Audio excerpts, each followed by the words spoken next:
নিরীহ উপজাতির যুবককে আত্মহত্যায় প্ররোচিত করার অভিযোগে রাজ্য আরক্ষা প্রশাসনকে নোটিশ ইস্যু করল উচ্চ আদালত।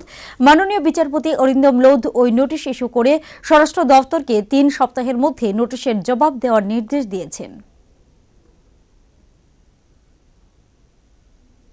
খোয়াইয়ের বাইজলবাড়ি এলাকার বাসিন্দা প্রীতম দেববর্মা তার বাড়িতে পাচারের উদ্দেশ্যে নেশা সামগ্রী মজুত রাখা আছে এমন খবরের ভিত্তিতে গত 20 ডিসেম্বর প্রীতমের বাড়িতে অভিযান চালায় বাইজলবাড়ি ফাঁড়ির পুলিশ, কিন্তু গোটা বাড়িতে তন্ন তন্ন করে তল্লাশি চালিয়েও কিছুই উদ্ধার করা যায়নি।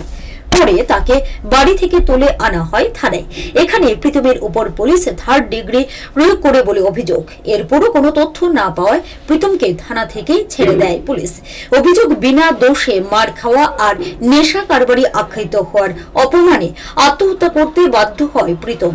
এই ঘটনার পর প্রীতমের বাবা বাইজলবাড়ি ফাঁড়ির ওসি সুকান্ত দেববর্মা এবং আরো 2 পুলিশ কর্মী শ্যামল দেববর্মা ও নীলকমল দেববর্মার বিরুদ্ধে তার ছেলেকে আত্মহত্যায় প্ররোচিত করার মামলা দায়ের করতে যান, কিন্তু পুলিশ তার অভিযোগপত্র গ্রহণ করেনি। ফলে বাধ্য হয়ে উচ্চ আদালতের দ্বারস্থ হন তিনি। ঘটনা বিস্তারিত জানিয়ে উচ্চ আদালতে রিট পিটিশন দাখিল করেন প্রীতম দেববর্মার পিতা। ওই রিট পিটিশনের শুনানি শেষে হাইকোর্টের মাননীয় বিচারপতি অরিন্দম লোধ রাজ্য পুলিশকে নোটিশ ইস্যু করেন। 3 সপ্তাহের মধ্যে ওই নোটিশের জবাব দেওয়ার জন্য নির্দেশ দেয় মাননীয় উচ্চ আদালত। Bureau report, হাল্লাবোল।